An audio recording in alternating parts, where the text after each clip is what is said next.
Bien sûr, il faut empêcher tout blocage, mais on n'a pas le droit de bloquer la France parce qu'on n'est pas d'accord avec telle ou telle mesure, surtout quand elle était au cœur du projet présidentiel d'Emmanuel Macron. Là, je crois qu'aujourd'hui, pour les Français, les choses sont claires. Ils ont élu Emmanuel Macron avec la volonté de libérer le travail. Monsieur Castaner, vous nous dites qu'on n'a pas le droit de bloquer le pays. Mais depuis quand la France n'est plus en état de droit? Vous pouvez nous le dire? Depuis que M. Macron est élu, on n'a plus le droit. On a toujours eu le droit de manifester. On a toujours eu le droit de dire ce qu'on pensait. Eh bien si, on a le droit et on le prendra si vous ne nous le donnez pas. Voilà, il faut que vous le sachiez quand même, hein, parce qu'on est quand même nombreux, très nombreux, à ne pas en vouloir de cette modification de la loi travail et de l'enterrement du Code du travail. On n'en veut pas. Voilà. Vous nous dites que les Français ont voté en connaissance de cause. Eh bien non. Ce n'est pas tous les Français qui ont voté pour M. Macron, loin de là, très loin de là.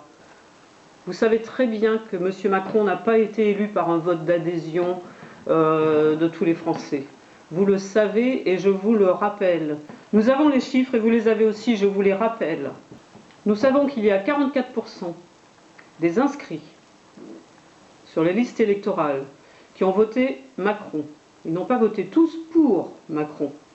Une bonne partie de ces gens-là, dont environ à peu près la moitié, ont voté contre Mme Le Pen. Et selon des études qui ont été faites, sérieuses, hein, je suppose, au total, il y a 3 320 000 électeurs qui ont voté par adhésion au programme de M. Macron. 16% des électeurs de Macron ont voté pour son programme. Ça fait pas beaucoup. 3 320 000 personnes, ça fait même pas la moitié des personnes qui ont voté pour M. Mélenchon au premier tour. Voilà. Donc vous êtes loin, très loin d'avoir une majorité de personnes qui adhèrent à votre programme. Alors non, vous n'avez pas le droit de dire ce que vous dites, et on vous le prouvera. Merci.